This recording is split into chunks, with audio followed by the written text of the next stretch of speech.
Saludos, aquí con ustedes, Wiked de la Ofensiva, con una entrevista muy especial, DJ Lord, DJ de Cypress, que estará pronto presentándose en el picnic y también en Jaco, en una fiesta ya aparte, DJ de Public Enemy, tornamesista de altísima calidad, Prophets of Rage y un gran amigo de lo que son los costarricenses y el hip hop nacional. Es verdaderamente un placer tenerlo aquí. So, Lord, I was just saying it's a pleasure to have you with us. Uh, to us Costa Ricans, like you're this like living hip hop icon, a legend with the connection that we have.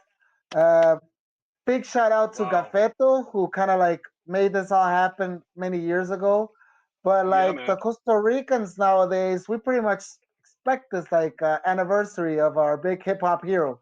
So happy to have you here, my brother. How are you? Uh, I'm great, bro. The honor is mine, brother. I'm happy. Shouts out to everyone in Costa Rica. Can't wait to come back. Much love to the family. Much love to you and yours. New Papa, congratulations. Big ups Big to the ups to real in the house. yeah, man. Shouts out to Gafeto, of course. That's my brother. That's my brother forever. And we started, it started from a seed, and now it's grown into a full blown tree. And we try to keep tradition going, and it's a beautiful thing. I can't wait to get back.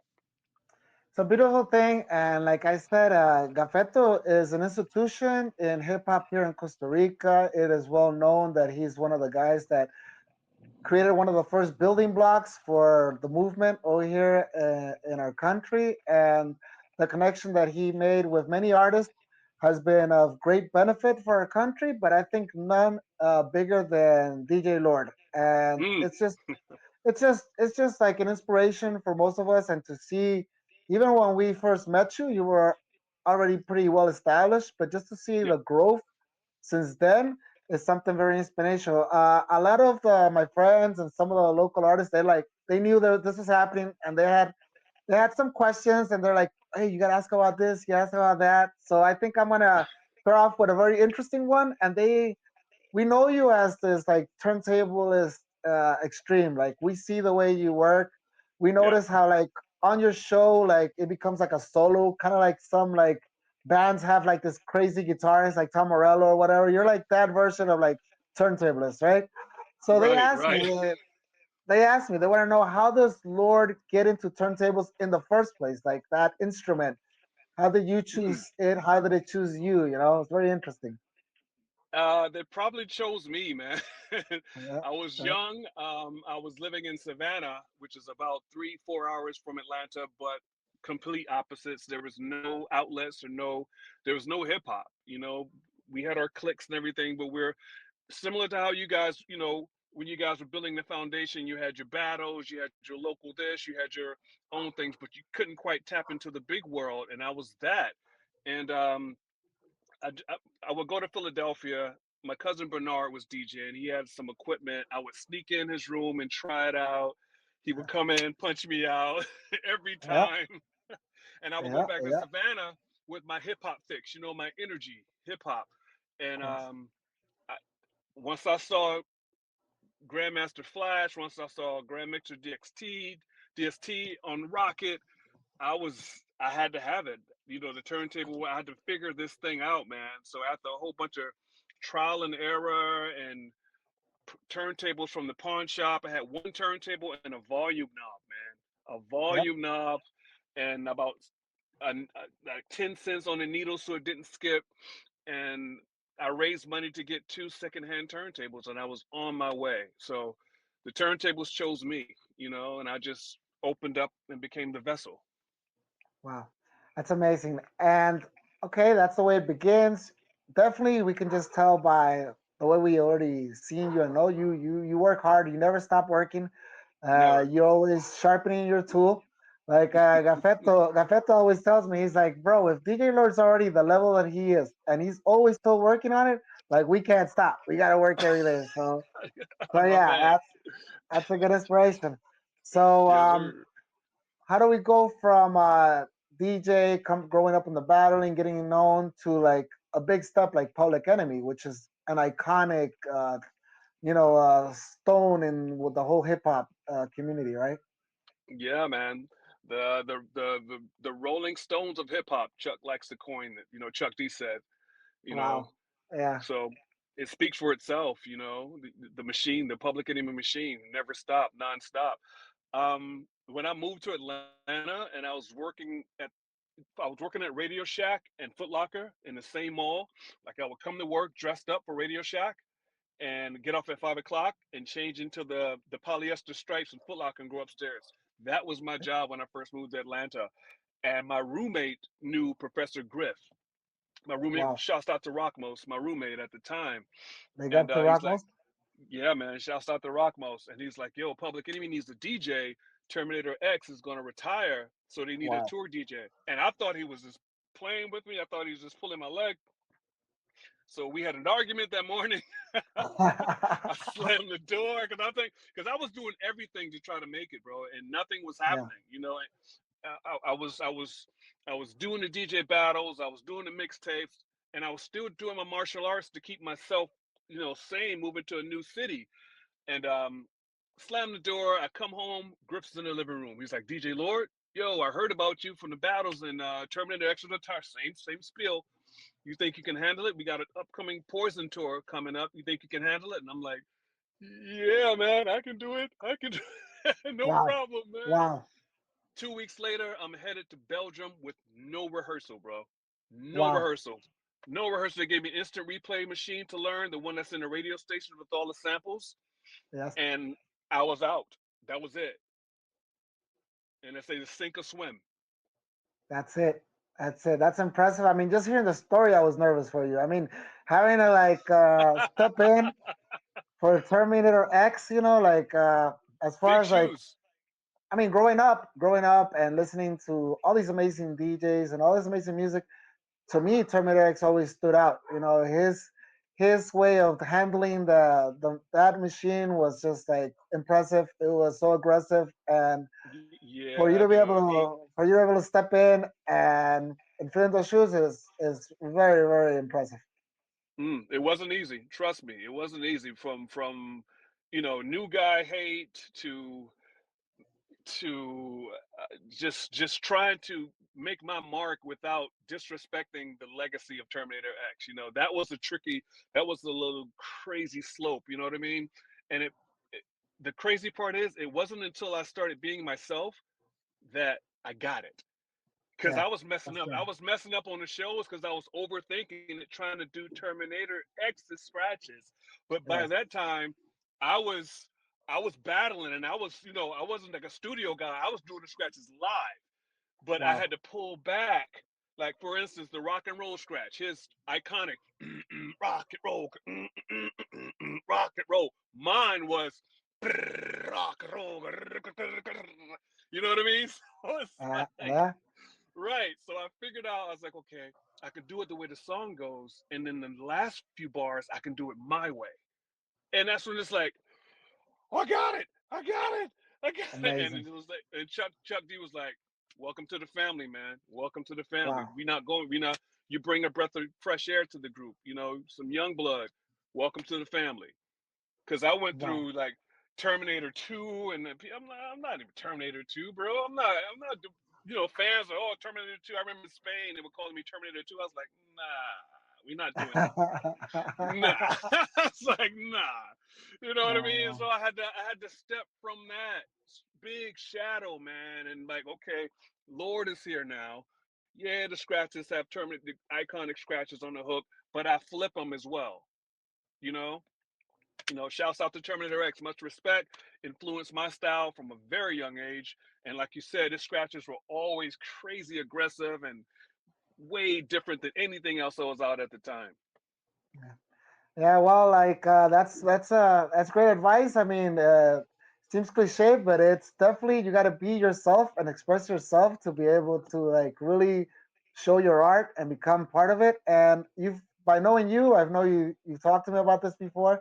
Like Chuck D has been definitely a big help. Obviously, this guy has an incredible mind, Yes. and he's one of like the godfathers for hip hop in general, but I Hmm. noticed the way he took you under his wing. I know that it's because he sees something in you that's definitely gonna benefit not only you but him and the band as well. Of course, of course.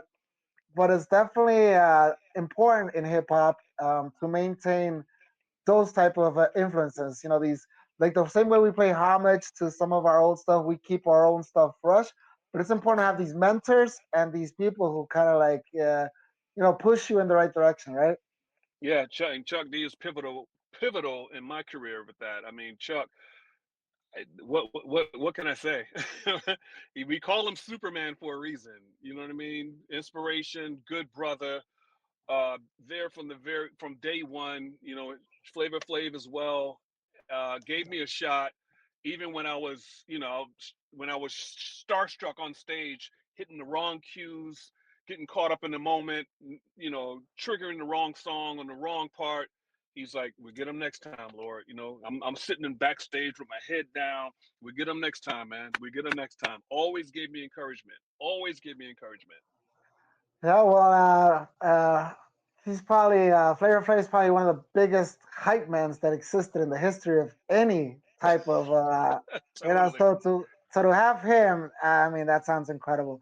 And Yeah. okay, so that's amazing. Now we go into, I guess you start going to the Prophets of Rage, and maybe that's how you meet the guys from Cypress Hill, I would imagine. But then becoming Yep.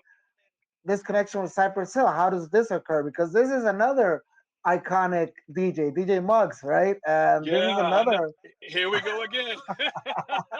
Oh another my beast. God. Here we go again. More big shoes. I'm like, all these shoes, man. Incredible, But man. yeah.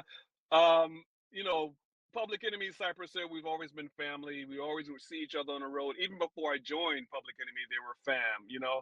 Be Yeah. Real and I clicked from the Prophets of Race thing because, first of all, we were the youngest in the group. Okay. Second of all, we're the only two that blazed. So Yeah. we would Yeah. sneak off and go blaze somewhere Yeah. every Yeah. Yeah. time. So we built a big bond there. And we just clicked, man. We just clicked and we toured the world up and been around the world as Prophets of Rage. I wouldn't change a thing. We saw some incredible crowds. We made incredible impact. And after that, Public Enemy was taking a break, and Cypress Hill was running. And he asked me, he's like, "Hey, man, you think you come do some shows with us, dude? Not stepping on Chuck or PE, but when PE has downtime, come rock with us, man." And I was like, "Dude, of course, you set him up, I knock him down. There's no problem, bro. Let's do it." And I think I think they had Mixmaster Mike at the time, and they were doing some shows with Mike, and I think Mike had some other obligations, or the time was up that he was touring with Cypress. So they kind of worked me in there, and the rest is history, man. We just gelled the chemistry between me, Bobo, Sindog, Be Real, Muggs. Muggs gave me his blessing, man. So it's like, It's okay, get in amazing. there and throw down. Yeah, much respect. I mean, that's another thing I wanted to mention. I mean, it's funny because now it's on. It's a whole different like. Even though it's still hip hop, even though it's a whole different beast. Public Enemy from Cypress Hill, and you have certain things like Bobito that you mentioned, who is much respect, such a legend.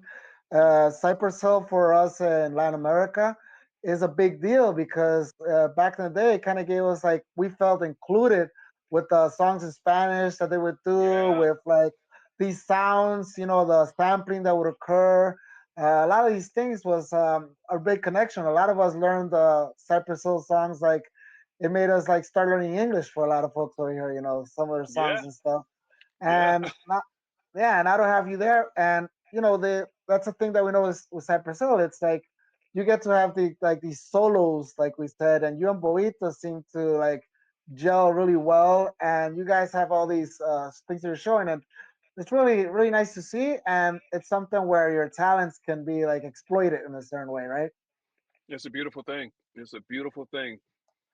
So also let's talk about a little bit about you're showing Hako with our friend DJ Gafeto. We want to make sure that people know. We want to make sure that people get a chance to go. I wanted to Yes, sir. mention. I want to mention the fact that there's also a funny connection because you've been on Hako various occasions. I think this might be the fourth time when you have a show, I, or yeah, I think so. Four I times think we've been doing it.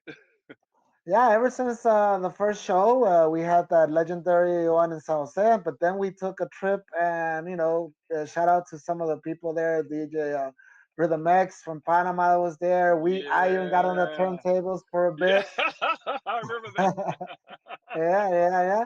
We had fun. It was a good show, but then it's become kind of like almost a staple, right? And I Right. want to ask you a little bit about what do you feel about the connection with Lord and Jaco and Playa Garavito and that?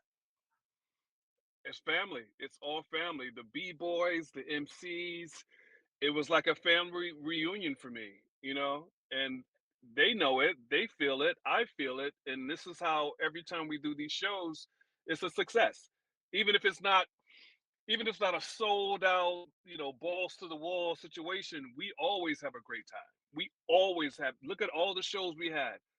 It's always a vibe, always a great time, always some educational hip hop showing the world, Costa Rica from a different lens, and me co-signing it and me learning when I go there, taking my hip hop knowledge to a whole nother level from you guys' perspective. You see what I mean? So it brings it, it lets the world look into that because some people had no idea, had no idea that you guys threw down like that in Costa Rica. They had no idea. Interviews and people who saw the videos and like, who was DJ Gafeto and who was Wicked? And I saw you in the pool with this guy Wicked, and you guys were drinking tequila. I was like, you have no idea, bro. That's my family over there. We have a great time. We don't have an ego. We throw down. We make it happen. We make history, and we keep it moving. And now here we are again in 2025. That's amazing. 2025. We really appreciate it. I mean, we go back. We had the show in Vertigo as well. Me and Gafeto were really trying to like let it sink in. You were teaching us how to like fix our turntables, so it didn't Yeah, skip. How to, like, and then all these shows and all these places we've been. It's been very special. And like I said, it leaves like the seeds have grown, and we're starting to see the fruit of it all. And yes, it's sir. from b-boys to graffiti writers to MCs. All the elements are feeding off of the energy that you bring to our country, and that you bring all these amazing vibes and true hip hop energy that we know that is very needed, especially in today's era. Yes, So sir. I just want to like tell you, as far as from Costa Rica and as far from Ofensiva, that we really appreciate your time. We really appreciate your energy, and what you bring is not going to go wasted. We make sure that we're going to keep growing on it and building. So appreciate it big time. I don't know if you want to give out some shout outs before we go out. I do. And then I I'll, do. yeah. I do. I want to give a shout out to you. I want to give a shout out to my Costa Rican b-boys out there. I want to give a shout out to Federico, Gafeto TV. I want to give a shout out to the mansion party we got coming up. Oh, yeah. In Hako, we got a lot going. Shouts out to the green room for stepping in and having a beautiful venue for us Yes. to party down in. The photographers, everyone that makes it happen behind the scenes.